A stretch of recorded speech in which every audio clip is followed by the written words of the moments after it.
Welcome back, everyone. It's part of our continuing series on keeping you updated on developments in our own community regarding the outbreak of the virus. We were thinking we better cover the educational field and couldn't think of anybody. Actually, I should say that differently. The first person I thought of was Jim Dexter, somebody that I met maybe a decade ago and has been an educator for about 30 years and is currently the district superintendent? District superintendent. Superintendent for all of BOCES, which encompasses quite a few school districts. So first, welcome, Jim. Thank you. Social distance thing we're, Yes, we're honoring.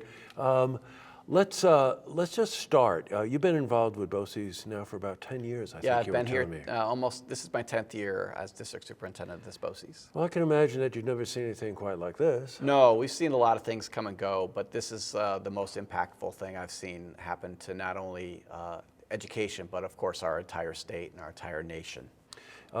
Developments are changing every day, as we all know. Let's go back a couple of weeks. You became aware that we were going to have to make some moves. Some of it was coming down from the state level, saying that local districts were going to be able to sort of monitor their own activities. And then that changed. Yeah, well, a lot of things changed midway through last week. I have a meeting each month with the 31 superintendents in the region. We had a meeting Wednesday. We had some of the health department professionals in, as well as some of the emergency response folks from the counties who were terrific. And at that point, we were monitoring the situation. We were learning a little bit more about the effect. Even by Friday, things had changed. And on Friday, the governor had come out and said, there's a lot of differences at that point in time in the state. And we're going to ask districts to make a local decision working with their health department. Of course, our BOCES, we have 5 counties, 5 health departments, 2,686 square miles. So it's a big region. Sure. And so, but we did, and we talked with the professionals, and at that point we started hearing things such as, you really should think about closing. I can't tell you how long or what the right amount is at this point in time, but it needs to be some amount of time that would help, as they say now, flatten the curve. And what they said to us at that point in time is they were concerned about that the children are carriers of coronavirus in general, and I learned that there were different types of coronaviruses. Many of them are harmless that create the sniffles, but this particular version, of course, is different. And that if the children were together, that there was a likelihood that many of them could be carriers and bring it home to their grandparents and other vulnerable populations.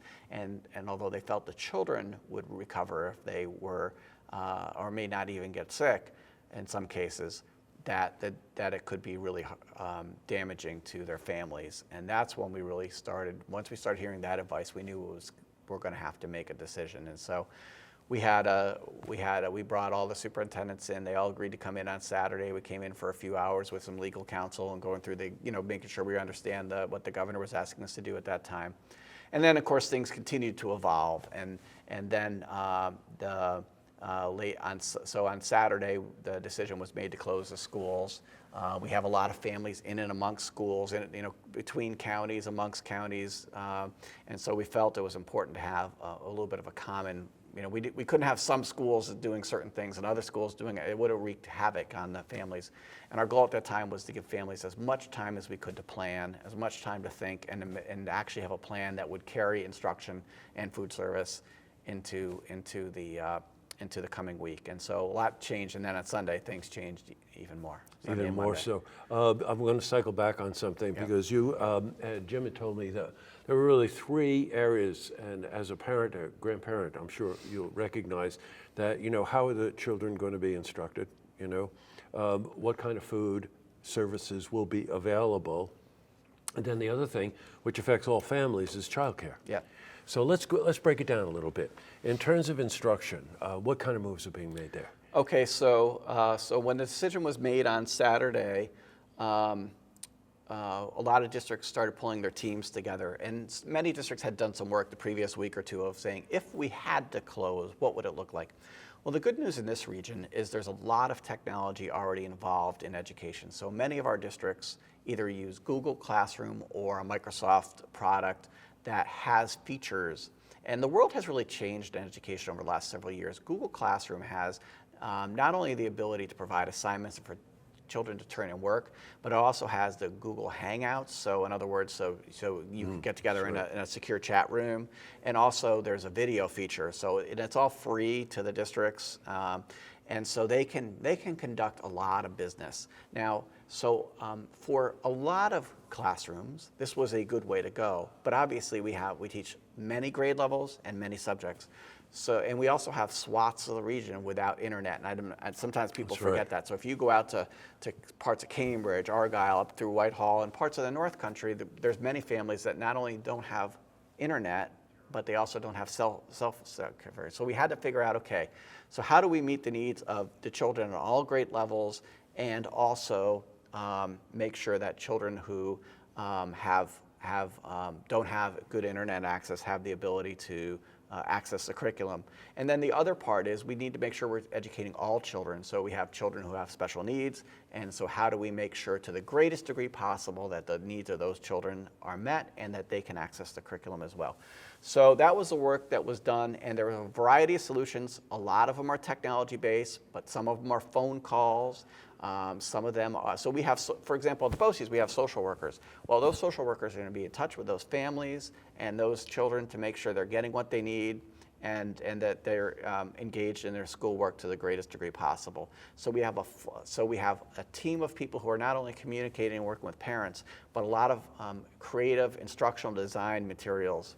So to make sure that they're keeping the kids engaged. And so there's not one plan, but every district has a plan for each subject in each grade level, and it's been remarkable what they've done in the last week. I'm stunned by it because you rolled it off because you're dealing with it every day, but any of us that need to take a little more time to try to absorb that. You're talking about a number of different kinds of students, a number of different grade levels, a number of different challenges, not only for the students, but in the regions, and it sounds to me like you have just jumped all over this. What about food service? We hear a lot about this. Yeah, so this was really important. So the last week, the State Education Department, or through the weekend, I can't remember, rolled out a plan for districts so that they could apply to not only feed the children who are free and reduced lunch, but all the children. Right. And so, so districts got on that immediately over the weekend and started putting plans in to do food service. And not only do food service, because some districts, yes, they may have the children, some children be able to come to like a local elementary school, but a lot of it is they're transporting the food. And this has been very, very significant. Some of the superintendents, so we have a conference call in the morning, and some of the superintendents were saying that, now that the word is out, parents are calling and saying, yeah, I'd like that for my kids too. So they're running buses out to stops or sometimes to individual homes, depending on the community, and making sure the kids have what they need for food service if they need it. And so there's a number of families who do need that. And just the other thing is, over the last week, a lot of people have lost their jobs, and particularly, people in the service sector. And those people, when things are good, they're doing well, but all of a sudden, one day, boom, they're out of a job. And so our job is to, we're not the parents, but we know that interaction with the adults the children know and having food, those things matter to kids and they matter to families. So any way we can support that family in making sure that child's education is continuing and that they have what they need to be successful, that's our mission. Wow. The districts have done amazing, amazing work. I can't tell you. Well, to listen to you talk about it, I was going to ask you, are you getting any sleep? Because it's so obvious that you're dedicating, you're going 24/7 with this. What about child care? So child care is important. The governor's really raised this, and he's right, it's an important issue. Sure it is. So we have healthcare workers, and many of whom have young children, and they need to be helping out our community. All of us need to be helping out the community, but they have a special role.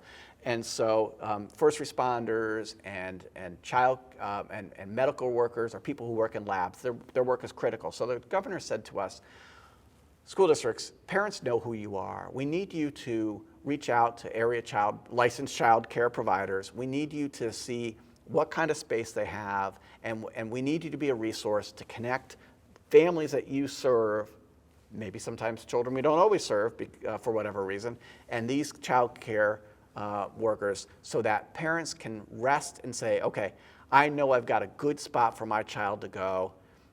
Yes, it's not ideal, but I have a community to serve. And so he's really asked us, help these families find what they need to make sure they can do their job for the community, and most important, take care of their children. So there's 3 plans that the governor has really asked us in the state education department to work on. Have a sound instructional program, and by the way, what we put in place for instruction now, if we are going to be out later, that's going to continue to get better and grow. We don't want to be at the spot where you say, well, we've done it. That's not good enough. It's what have we done, and where are we going to be if we're going to be out longer. The programs have to get better and more tailored. The second thing is the food, and that happened, and those plans are in place, and that is growing on a daily basis. Where you'll see the buses around, you'll see no one in the bus, except one person maybe sitting several seats back, and they're delivering, and they'll go up and they drop the food, no questions asked, and then making sure the child care is available. So those are the 3 things, amongst many, but the 3 main things that they've asked us to focus on. But of course, then there's a whole litany of other issues that we're working Any through. advice that you would have for parents out there? And then I will close with giving you some information about what we can do as individuals to contact and make sure that our children are protected. But you said something to me about making certain that they engage with the students. Yeah. So one of the things that we want is, this is new to us, and we certainly haven't perfected this. So we want to hear from parents, and I know teachers want to hear from parents, because teachers, they've done some of this maybe from their classroom, but they've not taught from their home and tried to make sure they're engaged with kids. So there's a couple things we want teachers to do, and I know teachers want to have happen. The first is, if there are questions or you have concerns or you're not getting materials, reach out to your principal, reach out to your teacher. Teachers want to hear from parents about what's going well, what's not going well. And teachers are used to looking at a classroom, and they can kind of get a sense feedback of who's got it and who's not. Right. This is a little harder, so we want people to be overt about saying, I'm struggling, I'm not understanding this, or this might be a little too easy, or whatever it is. Sure. Reach out to your teacher, reach out to your building principal. They want to hear from you on how it goes. The other thing is, we want to make sure we're engaging with students, so we are asking parents to the greatest degree possible, and we know that life is not the same, but to the greatest degree possible, having the children set up and ready to learn during their normal lunch times.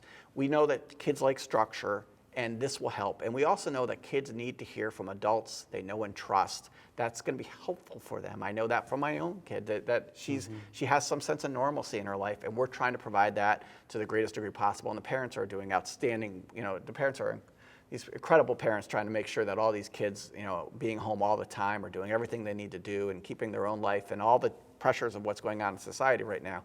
So to the greatest degree possible, if they can have a sense of normalcy during their time, that will be really helpful to. You know what? I can't tell you how fortunate we are that you're in the position you're in. You're so dedicated, Jim. Really. Well, I have It's quite an honor. Most incredible people I work with, the school superintendents, my staff here at the BOCES. You could not ask for a better group of people, more dedicated. Everything I've asked. And I'm sure they would say the same thing about you. Well, everything I've asked. Can you come in on a Saturday? Can you get plans? The teachers, they came in yesterday. They're just incredible here and across the entire region.